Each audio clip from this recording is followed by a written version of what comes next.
사람들이 취한 것이 아닙니다. 때가 뭐라고요? 삼신이. 삼시가 어디 있습니까? 정확하게 첫 양을 드리는 아침 제사입니다. 그래서 이 아침 제사를 토라에서는 샤카리 이렇게 말합니다. 그 다음에 점심 정오에 드리는 오후 제사라고 하죠. 12시부터 오후 같으니까. 이것은 민카 12시에 드리는 제사. 그 이후에. 그 다음에 저녁에 이제 하루의 일과를 다 마치고 끝내는 제사. 이게 오후 3시를 구경에 드리는 제사인데 이것을 마아립이라고 합니다. 마아립. 그래서 철저하게 거룩한 백성들이 하나님께서 말씀하시고 하나님께서 만나주시는 그 시간과 장소를 꼭 지켰습니다. 성령 받고 베드로가 아침 제사를 드리고 거기에서 그렇게 만났습니다. 거기서 끝나는 게 아닌데 우리 구세주 메시아 예수와께서 아침 첫 양, 오후 둘째 양, 그 양이 죽는 그 시간에 잡히시고 그 시간에 죽임을 당하는 정확한 시간이 나오는 거예요. 이 토라가 얼마나 매력인지 몰라요. 우리의 신앙의 그 영적인 그 내용들을 구체적으로 여러분과 저희가 하나님의 백성들이 이 토라 포인터 같이 이게 얼마나 이 끝이 정확합니까? 제가 이 마이크도 없이 그 2개를 이렇게 들려고 하니까요. 첫 글자 읽다가 그 다음 글자 나와가지고 그 다음 하다가 또 늦어지고 굉장히 힘들더라고요. 그런데 이걸로 하나하나 베아타 그 다음에 벳사베 그 다음에 엘베노에 이스라엘 이걸 하나하나 쭉 하니까 정확하게 읽을 수가 있어요. 토라 글자를. 하나님께서 여러분과 저를 하나님의 거룩한 백성으로 삼기 위해서 거룩한 나라를 세우시가요 훈련을 시키시는데 그저 막연하게 추상적으로 내가 알아서 해야 언제 와서 내가 만나줄게 이렇게 정확한 시간을 주셨어요. 제사장 훈련을 통해서 그것은 주님이 그대로 행하셨다. 그래서 6월절 어린 양 예수와께서는요 아침 9시에 십자가에 달리셨습니다. 그 다음에 언제 운명을 다하시냐면 오후 3시 마아립 저녁 제사 때 주님께서 운명하셨습니다. 그래서 그 내용이 마태복음 27장 45절 이하에 제6시로부터 이건 정오입니다. 아침 9시에 달리셨다가 정오쯤 되니까 온 땅에 어둠이 임하여 제9시까지 계속된 9시는 오후 3시 마아립을 말합니다. 여러분. 둘째 양을 마지막으로 들여서 그날 제사가 끝납니다. 제9시쯤에 예수께서 크게 소리질러 이르시되 엘리 엘리 라마 사박다니 하시니 이는 곧 나의 하나님 나의 하나님 어찌하여 나를 버리셨나이까 하는 뜻이라. 때가 제6시쯤 되어 해가 빛을 잃고 온 땅에 어둠이 임하여 제9시까지 계속하여 성소의 휘장이 한가운데가 찢어지더라. 원래 이 루가는 메시안 유대인은 아니지만은 히브리 뿌리 이방인으로서 뿌리에 접붙임을 받는 닥터 룩도 똑같이 제6시 제9시 이것을 토라의 바탕을 두고 예수님이 돌아가신 것을 기억하고 있습니다. 여기에 보면은 지금 두 양을 데리고 갑니다. 제사장이 아침 제사 이게 제단입니다. 노제단 이게 성전 입구죠. 그래서 노제단에서 여기에서 아침 9시 삼경 제사를 드려야 번제로 드려야 그날 일과가 시작됩니다. 이것이 첫 양이 드려지고 난 뒤에 나머지 모든 제사는 오후 3시 이 양 드림으로 끝납니다. 그래서 두 양이 완전히 샌드위치 해가지고 그 중간에 모든 제사를 드리게 되는 것입니다. 그리고 야훼 하나님께서는 성막에서 매일 드리는 제사를 이렇게 제정을 하셨는데 이 매일 드리는 제사, 늘 드릴 번제, 영어로는 continual burnt offering 이렇게 말하지만은 히브리 말로는요.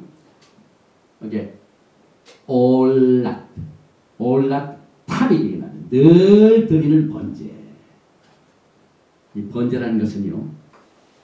완전히 타서 전체를 다 드리는 거고 막 불에 타가지고 연기로 막 모든 것이 다 올라갑니다. 그래서 매일 양 2마리를 완전 컨슘 번제로 1일 제사로 드리라. 이렇게 백성들에게 이렇게 명하라. 대자배. 이와 같은 내용들이 오늘 이 토라 보시는 내용인 것입니다. 그런데 오늘 이 2 양을 드리는 것도 갑자기 생긴 거야. 여기에 대한 또 기초가 되는 말씀. 이게 토라는요 언제나 서로 연관이 돼. 이 토라는 전부 바브라는 단어로 연결되어 있다고 그랬죠. 오늘 드리는 이 제사도요. 출애굽기 24장에 보면은요. 하나님께서 이스라엘 백성들과 결혼을 하셨어요. 언약서를 주셨어요. 결혼을 하셨습니다. 그래서 이 결혼 케투바가 하나님의 토라의 말씀입니다. 출애굽기 24장 4절에 모세가 여호와의 모든 말씀을 기록하고 이른 아침에 일어나 산 아래 단을 쌓고 이스라엘 12지파대로 12기둥을 세우고 이스라엘 자손의 청년들을 보내어 번제와 소로 화목제를 여호와께 드리게 하고 언약식에 벌써 번제 제단을 모세가 지금 행하고 있습니다.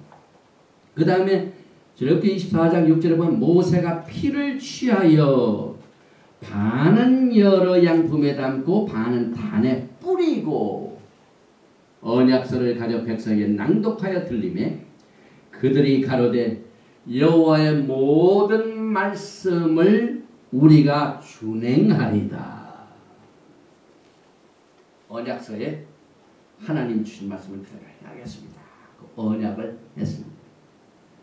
이때 출애굽기 24장 8절에 보니까 모세가 그 피를 취하여 백성에게 뿌려 가로되 이는 여호와께서 이 모든 말씀에 대하여 너희와 세우신 언약의 피니라. 오늘 우리가 성경 언약의 피. 이 번제를 드릴 적에는요 피를 흘려요. 그 다음에 그게 모든 게 타서 올라갑니다. 이것을 바탕으로 그 결혼식을 하는 언약사를 주고받는 장소에서 드렸던 번제 제사가 기초받습니다. 그래서 시내산에서 언약식 때만 그러지 말고 이제는 대제사장들과 제사장들은 훈련을 받아가지고 백성들로 하여금 기름을 가져오게 메노라를 타게 하고 성전을 세고 회막 앞에서 하나님께서 만나 주시기 때문에 매일매일 아침 삼경제사와 오후 구경제사를 드려라 명령을. 그래서 우리는 기본적으로 이것을 바탕으로 메시아닉 유대인들이나 오르소드 유대인들 하루에 꼭 3번을 기도합니다. 아침 9시, 정오, 그 다음에 뭡니까? 오후 3시. 어떻게 보면 이 배도요. 꼭 이 시간만 되면은 뭐 좀 달라. 아침 먹어야 되죠. 점심 먹어야 되죠. 저녁 먹어야 되죠.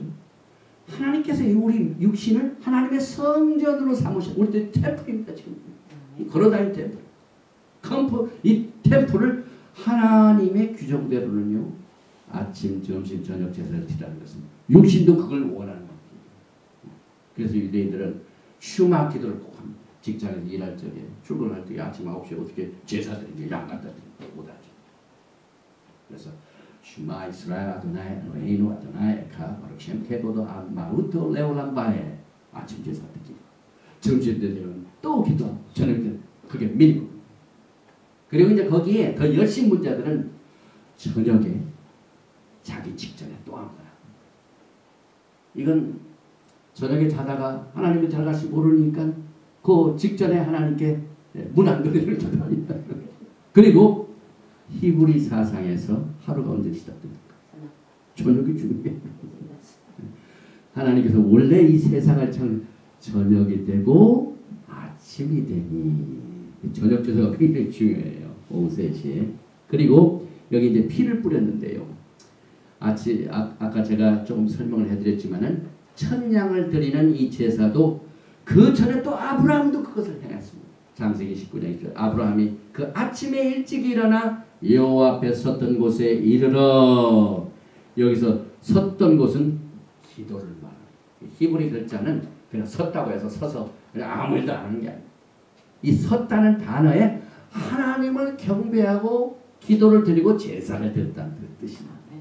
그 다음에 오후 민카 제사도 두 번째 드리는 제사 중에 하나인데요. 여기는 이삭으로부터 배운 내용입니다. 창세기 24장 63절에 이삭이 저물 때 들에 나가 묵상하다가 눈을 들어 봄에 약대들이 오더라. 여기 묵상하다가 지금 누구를 기다립니까? 자기 아내 될 사람을 기다리는데 막 기다리지 못해가지고 하나님만 기도하는 거예요. 기도. 그래서 오후 저녁 제사 이것을 여기에 바탕을 두고 있고요. 여기서 우리가 지금 우리 기도 시간을 살펴봤고 또 과거에 성전 시스템에서 가장 기본되는 제사가 아침 9시와 저녁 3시에 드리는 오후 제사다라는 것을 우리가 배웠는데요. 이것을 종합을 해보면요. 모든 번제, 화제, 그 다음에 다른 모든 제사를 총괄해가지고 딱 두 가지로 나옵니다. 첫째는 피. 그래서 그 피를 뿌립니다. 그 다음에 그 희생 제물을 가져오면 희생 제물에 막 살이 타졌습니다. 기름이 타졌습니다.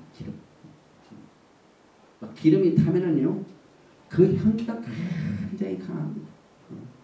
그래서 우리가 이 제사물을 가만히 보면요, 아침 9시에 드리는 양도 거기에 보면 향도 있고 밀가루도 있고 그 다음에 포도주도 있고 여러 가지가 포함돼요. 그래서 하나님께서는요, 굉장히 이 향을 좋아하신다 하는 사실을 배워요. 왜냐하면 그 번제를 드릴 적에 그 번제는 완전히 그 양을 소멸하기 때문에 그 속에 있는 양의 기름이 지글지글 타지게 되죠. 우리 한국 분들이 좋아하는 LA 갈비 거기에 지글지글 태울 적에 얼마나 냄새가 강합니까?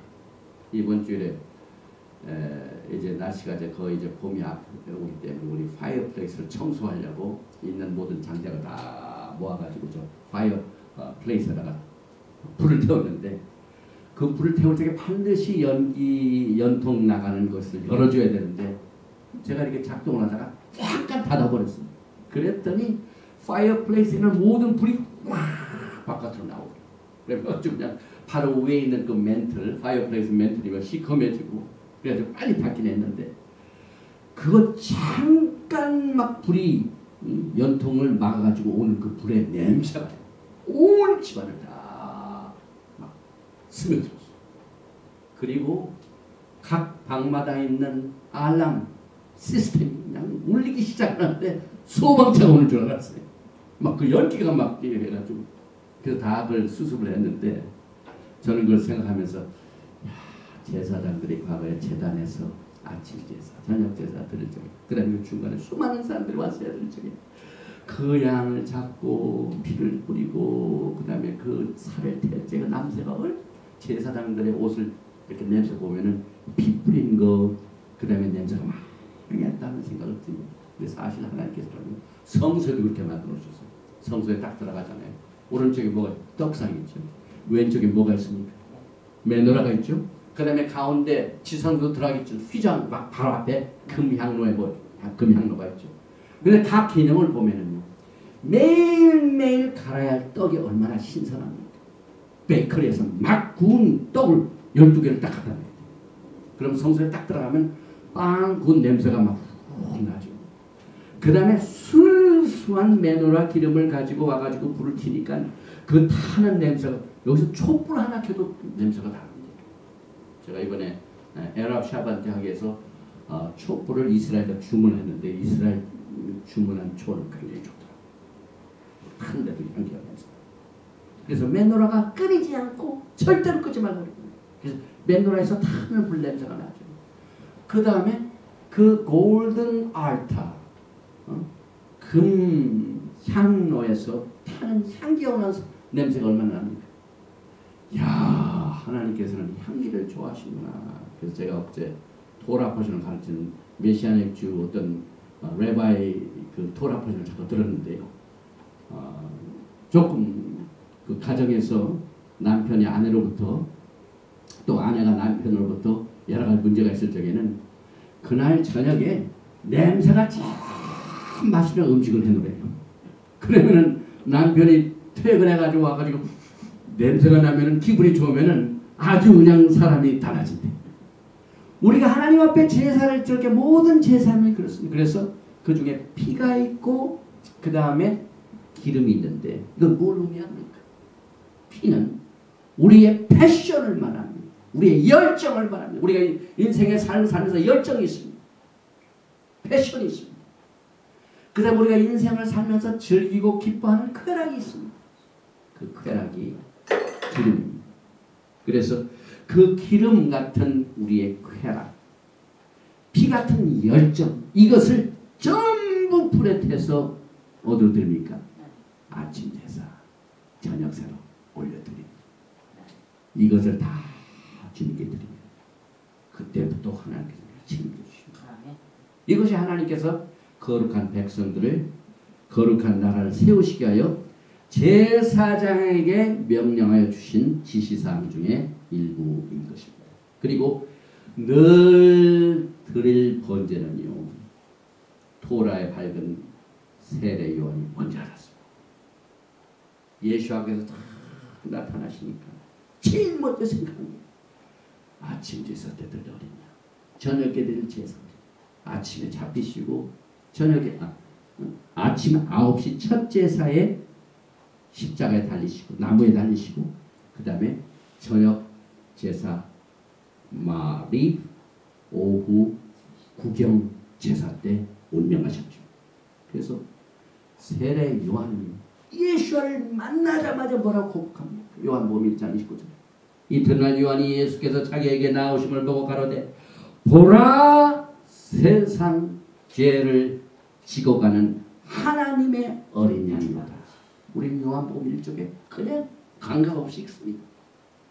그러나 토라를 공부한 사람들은요, 이 세례 요한이 예수를 만나 고백한 그 내용으로 얼마나 기뻐하는지 모르겠어요.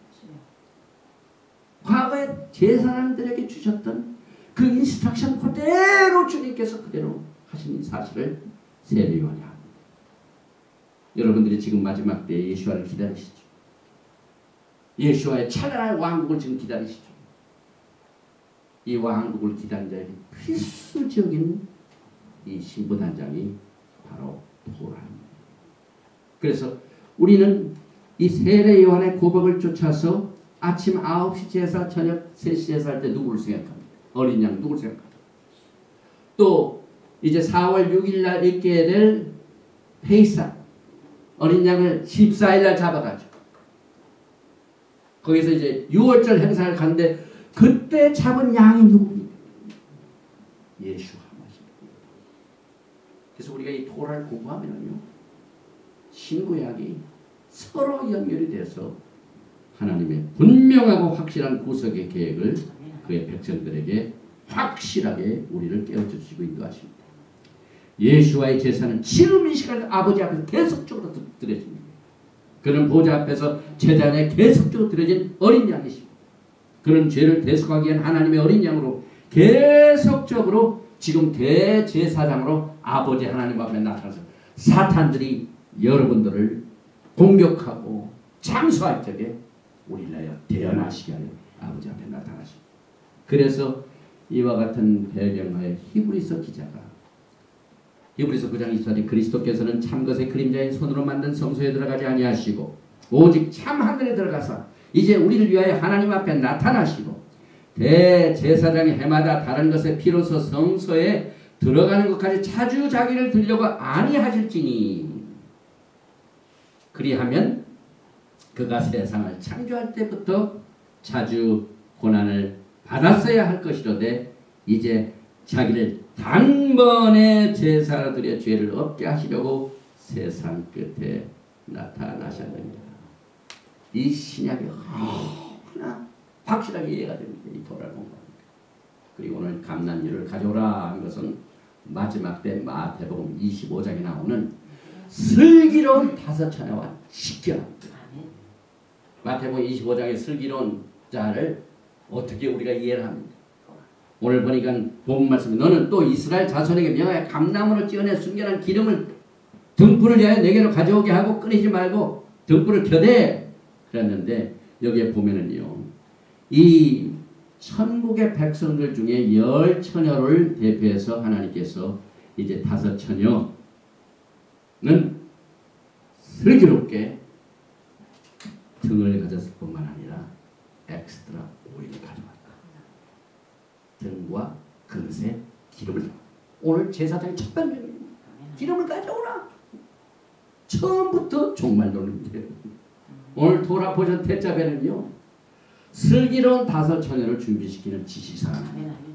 그래서 이 빛이 너희는 세상의 빛이라 산이 있는 동네가 숨기지 못할 것이라. 마태복음 24장 이하에 사람이 등불을 켜서 말 안에 두지 아니하고 등경에 드나니 이름으로 집안 모든 사람에게 빛이니라. 이같이 너희 빛을 사람 앞에 비치게 하여 저희로 너희 착한 행실을 보고 하늘에 계신 너희 아버지께 영광을 돌리게 하라.